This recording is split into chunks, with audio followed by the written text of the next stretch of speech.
This is the Morning Drive Podcast from Double T 97.3, presented by Cantex Roofing and Construction. I'm Mike Hebert, owner of Cantex Roofing and Construction. Every day is game day, and we'll get it right when it comes to your roofing, construction, windows, and mirrors. Call Cantex Roofing and Construction today. Together, we are one serving you. Where their unseasonableness usually is probably more conducive to what we're going to experience in Lubbock this weekend. We'd just like to shift it back to them, wouldn't we, Jamie? Yeah, I'd be fine with that. Yeah, that'd be cool. All right, one thing that you can do right now if you'd like, and I think the overwhelming positiveness when I glanced at this article this morning, go to doubleTSportsNetwork.com, and you'll see the early predictions for the Red Raider football team for 2026. A number of 12-0s. There was a 13-0, so Rob Breaux is already predicting a Big 12 championship. But the enthusiasm and the optimism from our guys is high, right? Yeah, absolutely. I don't think I've talked to any Red Raider fan that the enthusiasm is not high for this upcoming season and expecting much of the same. Obviously, you kind of feel like you've broken the seal a little bit of, can you get it done, number one? And then number two, I think the schedule is easier next year. It's one of the easiest, it looks like, on paper in the Big 12 Conference. So, yeah, the arrow points in the right direction for certain. Are you curious at all as to how they formulate the schedule? I mean, if there's a calculation based on, because like in the NFL, not that everything has to be done like the NFL does it. I mean, the better you do, the tougher your schedule is as you're going and then going against other teams. And obviously, when you've got 16 teams in your conference, and your conference doesn't necessarily have a team that you would say every year is a blue blood, and maybe you've got some new blue bloods that are rising up like Texas Tech and BYU, but you've got to do it more than 1 year than to consider that. But it is curious that you've got this schedule this year, and maybe it's just the luck of the draw, or maybe there is some kind of science to it. I don't know. No, I think there's probably a little bit of both. But I think the most part of it is it's the luck of the draw. Again, it's on paper. I mean, go back to last year, and there were teams that we thought were going to be the toughest that weren't, and we saw teams that we didn't think were going to be hard games for teams, and all of a sudden teams like Houston come from nowhere to have a great season. So on paper, it looks like the easiest. We'll see what actually turns out.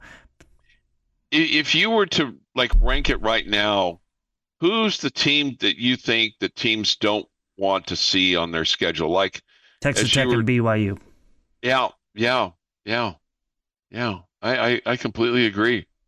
I mean, and so given the fact that you've played BYU the last couple of years, there's really, you got to spread the wealth, right? Somebody else has got to play them. And if you look at Texas Tech, and people are probably going, hey, you know what? Somebody else needs to play those guys because we just played them the last couple of years. So somebody else go have fun, coming to Lubbock or having to face them at home. So, yeah, I think you're exactly right. And maybe Utah might be one of those teams too.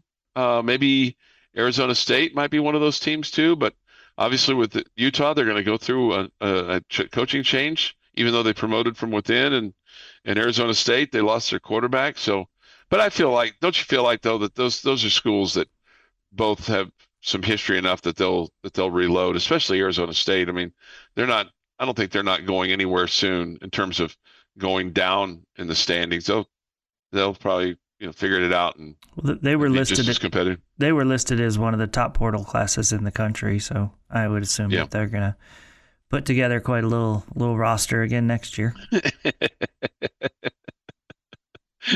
think they'll be competitive. I think they will. I think those retirees out in Tempe will go, hey, you know what? We still got money to spend, Coach. Yeah, come over here. And I'm good with that. I'm kind of enjoying this rivalry with Arizona State. I don't know if it's rivalry status yet. I may be jumping the gun there, but I feel like it's good, good competition. So I'm a fan of it. And we want to have teams to be competitive because you don't want to have everybody just kind of be down and out. Just doesn't make it doesn't make it quite as fun. So well, it also hopefully doesn't help you when it comes to seeding for the playoff and getting ready for the playoff and all that good stuff. Absolutely. All right, 6:40 this morning on the Morning Drive. This Day in Sports History is next on Lubbock Sports Station, Double T 97.3 and Double T 97.3.com. A reminder, we'll have Texas Tech basketball on the air for you tomorrow. The tip is at 1. Our coverage at noon right here on Double T 97.3 and Double T 97.3.com. Lady Raider basketball tomorrow will be on 93.7 The Eagle. They'll take on a Utah team that is good. They're all good at this point in time, but we'll have it tomorrow. Your daily dose of sports and fun. This is the Morning Drive Podcast from Double T 97.3, presented by Cantex Roofing and Construction. This Day in Sports History. So I was like, I learned something, and I get to continue to share this on with people. We start, though, in 1944. Detroit Red Wings score 15 goals against the New York Rangers with an NHL record 37 points. Also a record of consecutive goals and most lopsided game, winning 15-0. Wow. 1950, the NFL rule makes a massive change, opening up two-way platoon system. We know it better as offensive and defensive players. Is that your footnote? No. It's the actual history part. Oh, it's the history part. Okay. 1967, Stan Musial is named the general manager of a Major League Baseball team. Would you like to guess which one? Cardinals. That is correct. 1993, U.S. Female Figure Skating Championship is won by Nancy Kerrigan. 1996. And then it gets fun. Number 22, Texas Tech wins its 9th straight and rises to 15-1 as an 18-4 second half run leads to a 72-60 win over SMU in Dallas. And in 2018, LeBron James becomes the 7th and youngest player at 33 years, 24 days to reach the 30,000 NBA point milestone during a 114-102 loss to the San Antonio Spurs. It is National Rhubarb Pie Day. Oh my God, that is amongst my favorite pies, rhubarb pie. Nice little scoop of vanilla ice cream on top. Put it in the microwave, heat it up, and man, you are living in luxury. Then you get that melted ice cream. Just a little bit. I mean, you don't have to. You don't With like the hot nuke ice it for a cream. minute. Yeah, right. Just it all kind of goes together there. Oh. You nuke it with the ice cream on there? No. Just Okay. nuke it for nuke. No. Okay, nuke the pie. Yeah, totally get that. yeah. Do that with Yeah. my blackberry pie, and Yeah, then once and you pull it out and it's hot, then you put the ice cream on top. Yeah, right. You don't nuke Put the ice cream. on top. Okay, I just No, was no, just, no. I didn't know if that really worked or not. I don't. You nuke Well, ice cream when it does. knowing me, that's a fair question, right? Just, I mean, I wonder what would happen. The ice cream would melt and soak into the pie. Yeah. It'd be more like a cream. Wouldn't explode or anything like that. I don't think so. Yeah. No, I don't think so. There are some very favorite people we've had the pleasure of hanging out with from time to time. I think this guy might be on the top of the list. Celebrating a birthday tomorrow, former Texas Tech tennis coach Tim Siegel turned 62. Awesome. Today, Tiffany Amber Thiessen turns 52. Richard Dean Anderson is 76. And Sully Sullenberg is 75. And on this day in 1968, the USS Pueblo, a Navy intelligence vessel, is engaged in a routine surveillance off of North Korea's coast when it is intercepted by North Korean patrol boats. According to the U.S. reports, the Pueblo was in international waters, almost 16 miles from shore, but the North Koreans turned their guns on the lightly armored vessel and demanded its surrender. The Americans attempted to escape, and the North Koreans opened fire, wounding the commanding officer and 2 others. With capture inevitable, the Americans stalled for time, destroying the classified information aboard and taking further fire. Several more crew members were wounded. The tidbit on this that I found the most interesting, it is still on the Navy active roster list. It is a museum ship in North Korea. It is the second oldest ship in the U.S. fleet. Because we never got it back from North Korea? They haven't taken it off of the list yet. I don't know why, but they haven't. There's a reason, I'm sure. Right. But that is this day in sports history. You obviously know the oldest ship in the U.S. fleet.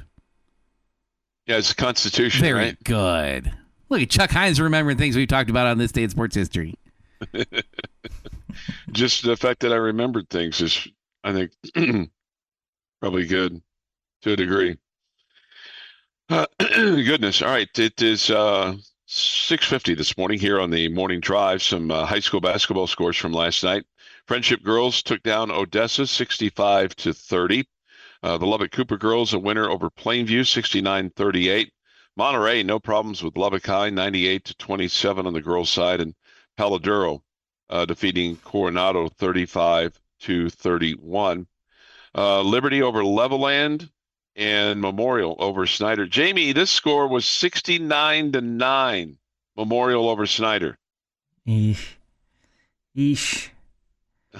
That's 69-9. That's not fun for anybody. It's not, but it's one of those ones that they'll remember forever. Oh, joy.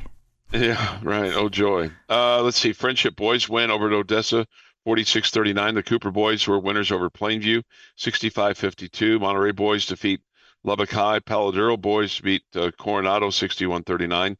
Liberty over Levelland. They doubled them up 62-31. Memorial beat Snyder 67-34. Both those are Class 4A for now. And also last night, New Deal beat Abernathy 61-58.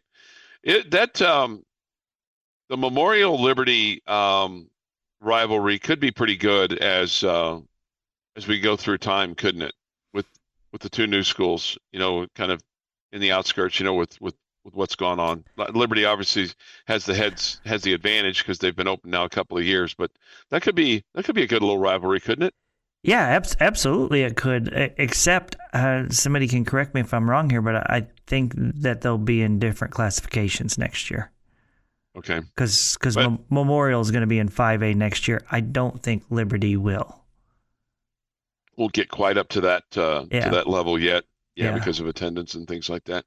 But yeah, I mean, and you hope that these and you see it. I mean, when you're not playing in district, you won't play them twice. But you hope that you have some of those city rivalries that can still be played. They both already have really good basketball programs, both on the girls and boys side. So, absolutely.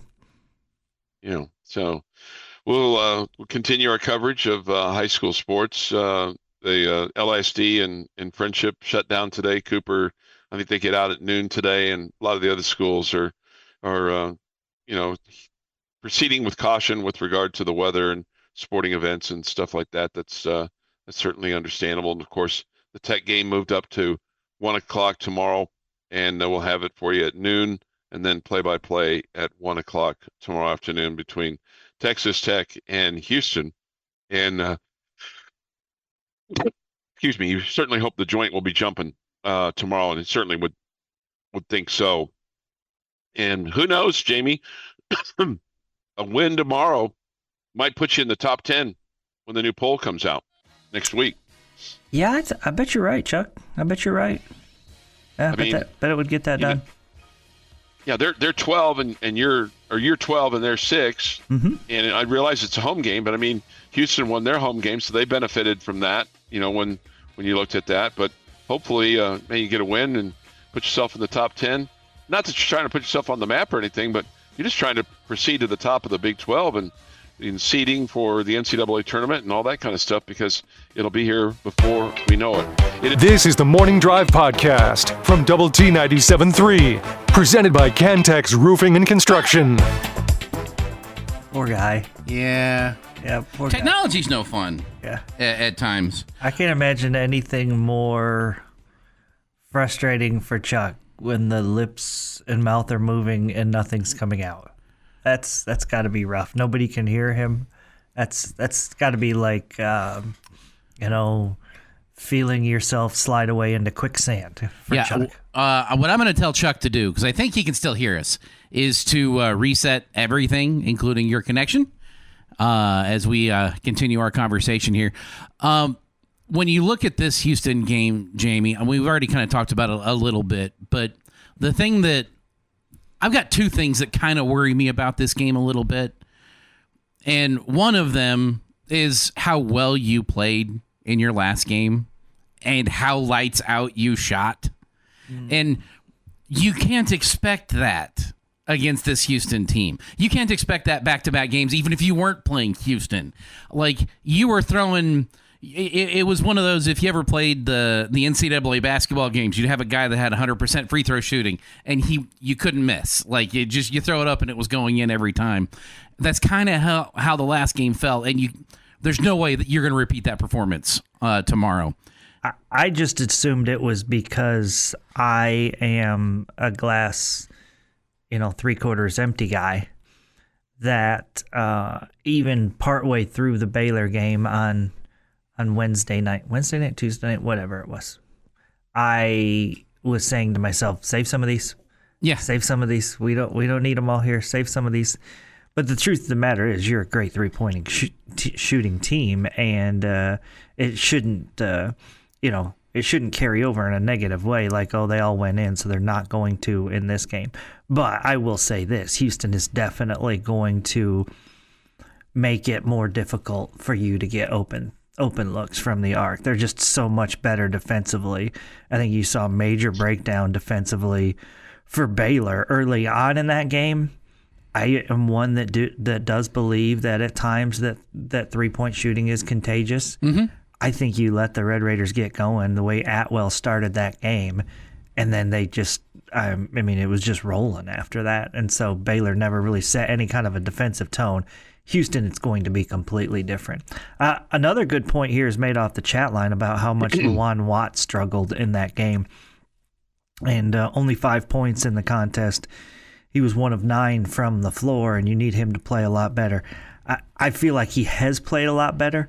I wonder if after that, was that when Coach McCaslin made the comment about some of these guys have to learn how to play in Big 12 play?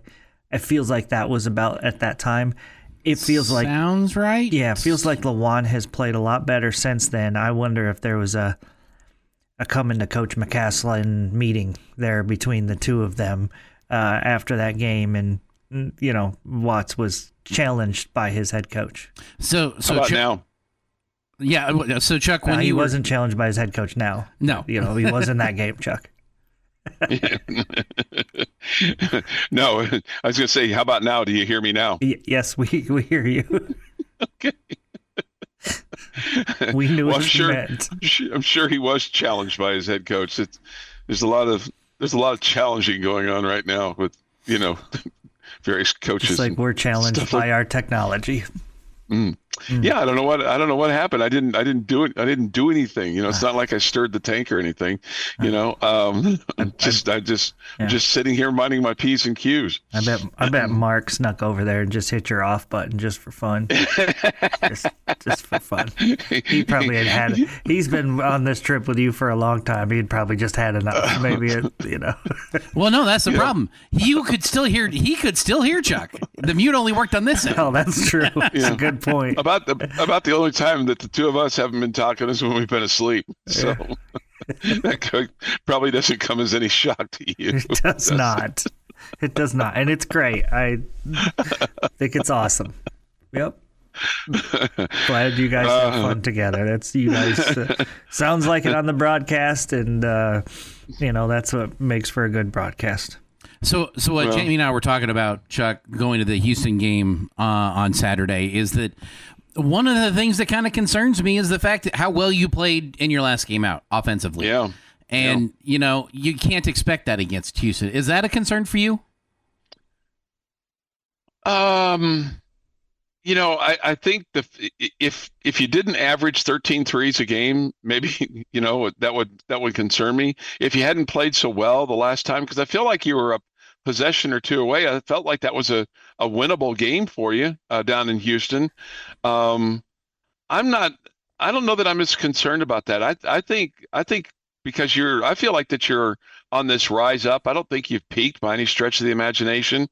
Um, and I'm going to be curious. At some point in time, you're going to get Luc Bamboye back, and hopefully that's in the next couple of weeks for them, and then kind of see how you can kind of re-inject him into the offense. Obviously, it doesn't make a difference for tomorrow, but I don't think I'm concerned about that. I expect them to come out and win tomorrow. To be quite honest with you, I mean, I think I'd be more surprised if they lost by 8 or more than if they won by 6 or more tomorrow.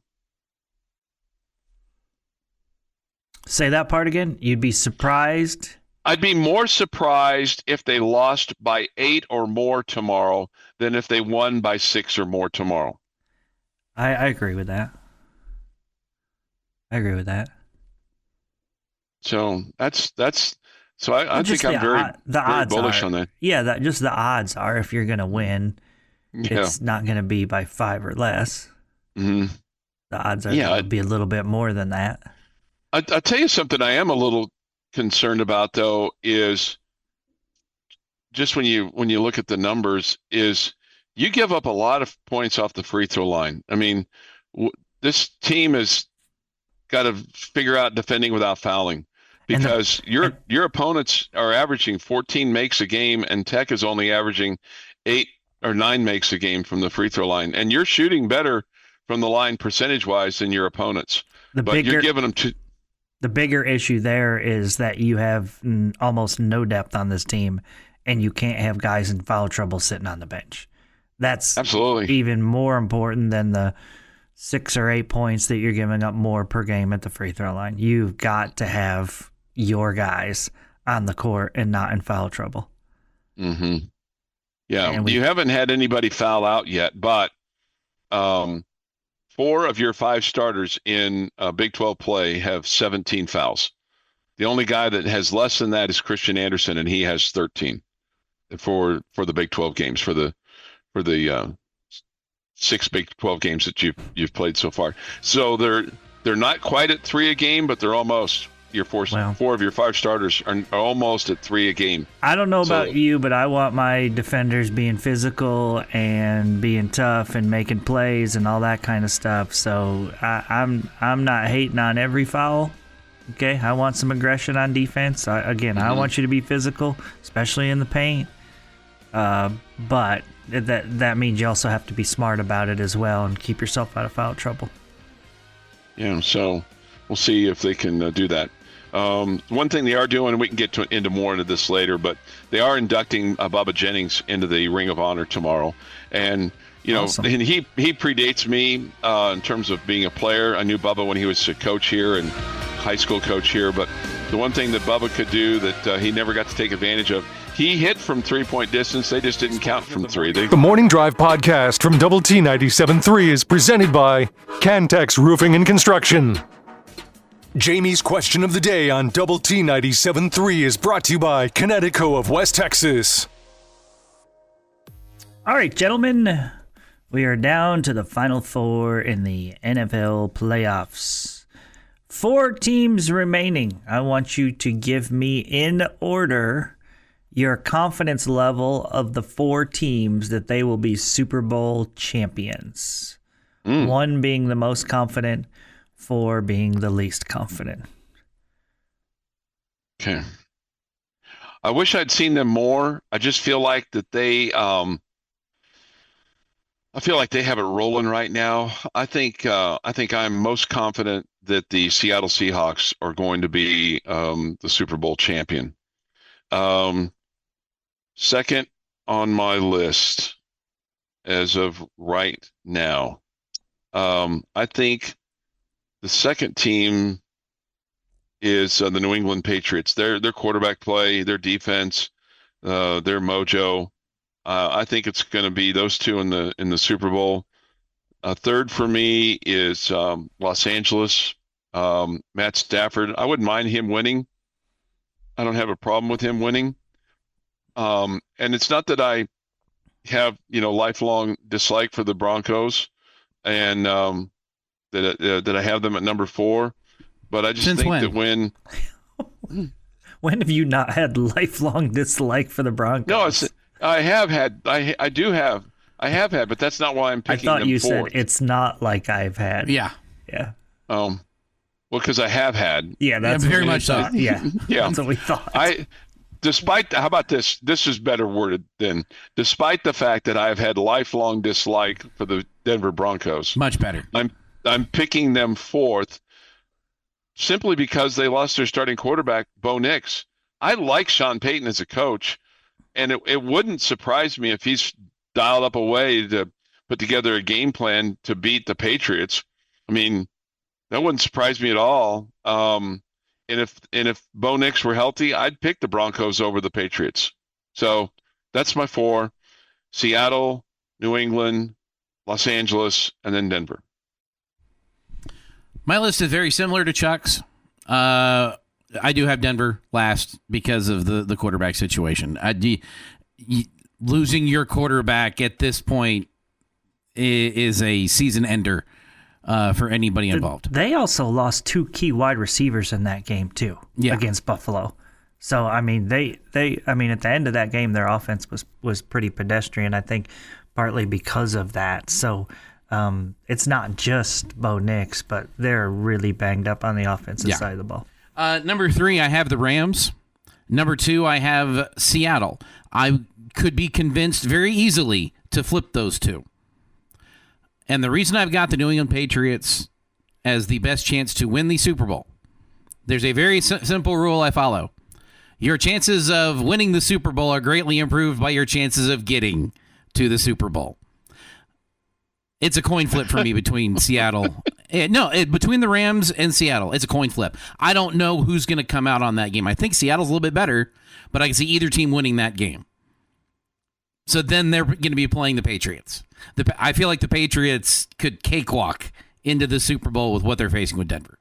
They have the easiest path. Yes. There's no question. Cakewalk. All right. I'll take the Broncos at number 4. Like I said, it's not just about the quarterback, but the wide receiver injuries too really hurt the Broncos. I will take the Patriots at number 3. I will go with Seattle at number 2. I think them playing at home is big this weekend, but I still feel like the Rams are the better team. And the way the Seahawks played last week, this is kind of going off of Jeff's, thoughts about Tech playing against Baylor and making all those shots. I just don't think the Seahawks will be as good this week. And I'm going with the Rams. I picked the Rams before the playoffs started to win the Super Bowl, and so I'm just going to keep sticking with that. But so I guess what I'm saying is I think whoever comes out of the NFC wins it.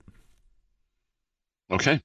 Do you like the Rams by nature? I mean, do you like their I don't like DNA and this? I don't like any of the teams left. I mean, I don't actively root against any of them, but I don't root for them. Okay, nothing. Yeah, last weekend kind of sucked with regards to the NFL playoffs. Like all of my backup teams, all of them lost. Oh, backup teams. Yeah, well. Yeah. All the teams were like, hey, it'd be fun to see the Texans move on. Or, hey, look how fun the Chicago team is. And I just took L's all weekend. I guess I would say if there was one I appreciated more than the others, it would be the Rams. It would be the Rams. I got no beef with Stafford.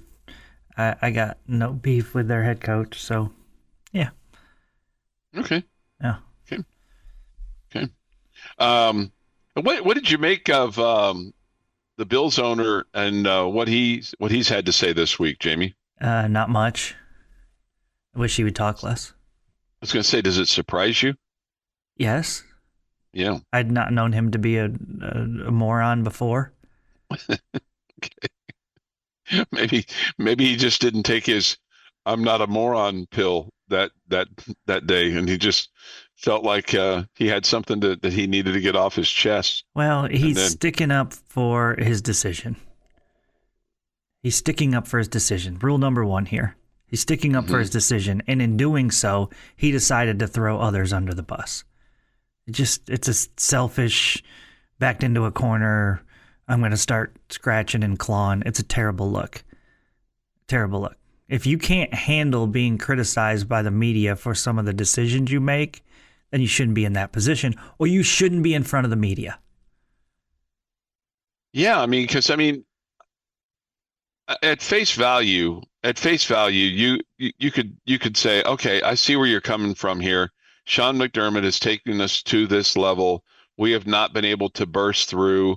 I feel like we need a change in voice, change in leadership. We need to do things a little bit different to see if we can bust through that proverbial ceiling. If he'd have just said just that much, probably people wouldn't have had it. But they're like, well, you own the team. It's your decision. That's how you see it from your perch. Hard to disagree with that. But when you go into defending things and then defending your general manager and blaming things on the coaches, it just goes maybe a bit too far. Well, you have a team that didn't look out-coached this year. You had a team that didn't look well put together this year. AKA, that means the GM did a worse job than the head coach. Okay? Mm-hmm. And so then you fire the head coach, who's been really good and really consistent for you, and you elevate the GM. You actually give him a promotion, and then you're bent out of shape that people are criticizing you for it. And so to the point that when asked about it, you start throwing players that are currently on your roster under the bus to stick up for the GM, that's a terrible look. Terrible look. Yeah. And again, it's all about protecting himself, making himself look better. Your daily dose of sports and fun. This is the Morning Drive Podcast from Double T 97.3, presented by Cantex Roofing and Construction. Good morning with Jamie Lent and Jeff McGuire. I'm Chuck Heinz. It is Friday. It is 8:02. It is chilly, or gonna be at some point in time today. Maybe some snow, maybe some ice. Trust that everybody's gotten their vittles, stocked up their cabinets, and be ready to kind of hunker down for the next couple of days and be ready to just kind of put a log on the fire and enjoy the sports that'll be for us. We'll have Red Raider basketball on the air for you tomorrow at noon, tips at 1, and then the Lady Raiders tomorrow will play at 6 o'clock Lubbock time in Salt Lake City, and they'll take on Utah. We'll have the game at 5:30. On 93.7, the Eagle. You were talking about the Players Championship tournament, Jamie, and you wanted to kind of go into that just a little bit more. Yeah, so one thing, I just hear the quotes from the 4 coaches yesterday. Okay, Players Era Championship, right? Tournament. Mm-hmm. Here are the quotes from the 4 coaches from the Big 12 yesterday. Okay, it just tickled me a little bit, all right? Oh boy, I have a feeling I know where this is going. The level of competition and attention surrounding this event make it one of the premier tournaments in college basketball. It's the most competitive non-conference event with unmatched opportunities to improve our program. We can't wait for our players to enjoy a top-notch experience in the entertainment capital of the world. The exposure this tournament presents will be beneficial to our program, our university, and the state of West Virginia. Okay. These are the 4 quotes from the head coaches. What is the Players Era Championship tournament known for, Chuck? It's paying players, right? Paying players. Yeah. $1 million to the players for every team that competes, and then more money depending on how well you do. It just tickled me. I thought it was very funny that nobody mentioned, hey, this is great for our players, and you can say it the right way, right? This is awesome for our players. It's an opportunity for us to enhance, the potential money earning potential for our players. Blah blah blah blah blah. But we all just kind of, oh no, it's about the competition. Oh no, it's about beneficial to the entire state of West Virginia. How so exactly? The entire state of West Virginia, right? Exactly. I don't exactly how. Well, they're following the logic that if West Virginia basketball does well, that the state will do well, since that's a primary place for them to get entertainment. Yeah. And people tend to work harder and happier and healthier when they are happy. And if West Virginia basketball is doing well, that they will be all of those things. Yeah, good try, Jeff. Good try. That was really good work, though. Really good work. Do you know how much bull I had to shovel there to get that far? I just think the whole thing is hilarious. And I mean, I've accepted that the way of college sports, the way it is and all that. But don't treat us like we're dumb, okay? Okay. And here's what Grant McCaslin said, and he's right. He's right about this. It's the most competitive non-conference event with unmatched opportunities to improve our program. Yeah, I read that. Yeah. Yeah. Yeah. Yeah. Yeah. But that's. I just wanted to read it again so it would soak in a little bit. But that's not why they're doing it. That's not why they're doing it, Chuck. No, they're doing it because this is. I mean, look, every school's got to figure out a way to make more money to pay their players or to fund their NIL stuff and justify what they're doing. There's no question about it. And I totally am accepting of all that. But don't run from the fact of where it really is. This is payday. Yeah. It's payday. Yeah, I get it. I get it. I mean, but I also that comes with some added benefits of you're going to play some good teams too. Yeah, yes, yeah. Absolutely. It's better than playing. But I'd like it'd be awesome, and I know that I realize they can't do this. They've got to do it because this is going to be is it in Vegas? Is that correct? Correct. Yeah, they got to do it in a place where they're going to be able to generate some commerce because they can't just pay it to pay it. So I understand that. I wish there could be some preliminary events so you could have some of these better matchups on your home campus, but I know that's just not possible. So let me ask you this, and you may not know this. I'm just asking this question. Will there be a chance that any of these Big 12 schools would play each other in this event? I'm not certain, Chuck, because it's not like a typical bracket. I remember, and I'm going to be honest with you, I didn't follow it this year, but I remember hearing, I don't know, Choice or Bro or Clint, one of the guys talking about it, and it's not like a typical bracket. They just kind of pick the matchups. So that leads me to believe that they avoid conference teams playing conference teams. So in 2024, there were 8 teams. This past year, 2025, there were 18 teams, and the field is expanding for year 3. They don't say exactly how many are going to be in this particular event this year. But if Texas Tech and Houston keep winning, and you got to name a winner at some point, how do they not match them up, right? Yeah, and maybe it's only in the quote final game. Yeah, maybe. Right? Maybe. Maybe it's just the quote final game. But you have 8 of your 16 teams that are going to be in it. It's going to be hard not to play each other at some point in time. Yeah, you got to feel a little left out if you're one of those 8, right? Yeah, and way back in the day, feel like a terrible missed opportunity for those programs to help raise some money for their NIL collective and to give their players some more money. Yeah, and like way back in the day, and I'm really not talking that. Well, I mean, it is a long time ago for some, but for those of us that were in high school in the 60s and 70s, late 70s for me, the Big 8 used to have a holiday Christmas tournament that would be right after Christmas and right around the New Year, in which all the Big 8 schools would come to Kansas City, and they'd have this Big 8 holiday basketball tournament.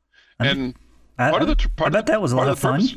It was a lot of fun, and part of that was about just generating excitement, enthusiasm for college basketball in a city that was dominated by pro sports, but also by college sports to a degree. But and now they're doing something similar on a much larger scale, national scale, and they're trying to fund their NIL stuff to make it all make sense. This has been the Morning Drive Podcast, presented by Cantex Roofing and Construction. Check out our library of Double T 97.3 podcasts at doublet97.3.com.